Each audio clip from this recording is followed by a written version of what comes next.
নমস্কার বন্ধুরা, এসএস দাস কিচেনে আপনাদের সকলকে স্বাগতম। চলে এসেছি ভাপা পুলি পিঠা। এই পুলি পিঠার রেসিপিটাই আজ আমি আপনাদের সাথে শেয়ার করব। চলুন দেখে নেওয়া যাক।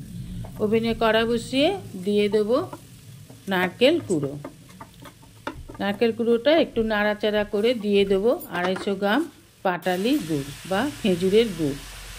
দিয়ে একটু নাড়াচাড়া করে গুড় মেল্ট হয়ে গেলে দিয়ে দেব পরিমাণ মতন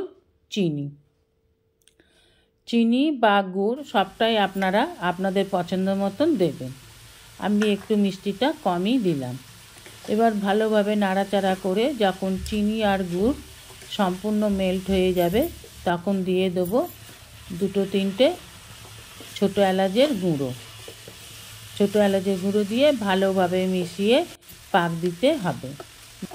যখন সুন্দর একটা স্মেল ছেড়ে দেবে, যেমন নারকেল নাড়ু বানালে সুন্দর একটা স্মেল ছেড়ে দেবে আর নারকেলটা কড়ার মধ্যে একটু ডালা ডালা হয়ে আসবে, তখন বুঝে নিতে হবে পাকটা হয়ে গেছে।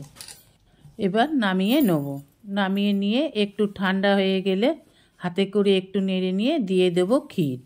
ক্ষীরটাকে কড়াই দিয়েই মিশিয়ে নেওয়া যায়, কিন্তু আমি সেটা করিনি, একেবারে মিশে যায়, খুব একটা টেস্টি হয় না। কিন্তু হাতে করে মেশালে একটু যে ডালাগুলো থাকে ওগুলো মুখে পড়ে, খুব ভালো লাগে। এই জন্য আমি ক্ষীর হাতে করে মেশাই। এইভাবে নেড়ে নেড়ে ক্ষীরটাকে হাতে করে মিশিয়ে নেব। মিশিয়ে নিয়ে এবার চালের গুঁড়োটাকে মেখে নিতে হবে।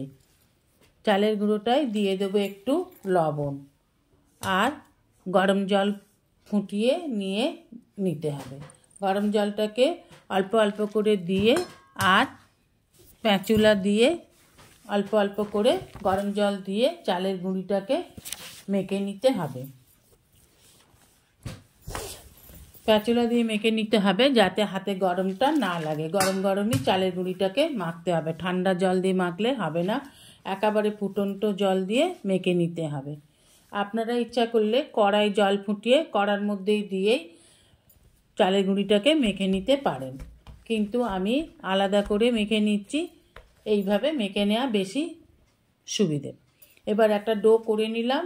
ডোটা একটু একটা ভিজে রুমাল চাপা দিয়ে দিলাম। এটা হচ্ছে পরিষ্কার আমার কিচেন রুমাল, অন্য কোনো কাজে ব্যবহার করি না। এইরকম একটা কাপড় ঢাকা দিয়ে দিতে হবে।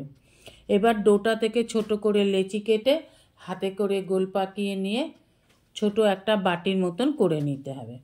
এবার ওর মধ্যে পুর ভরে দিন। পুরটাকে একটু চেপে দেবেন, চারপাশটা যেন খালি থাকে। এইভাবে চেপে চেপে পুরটা দিতে হবে।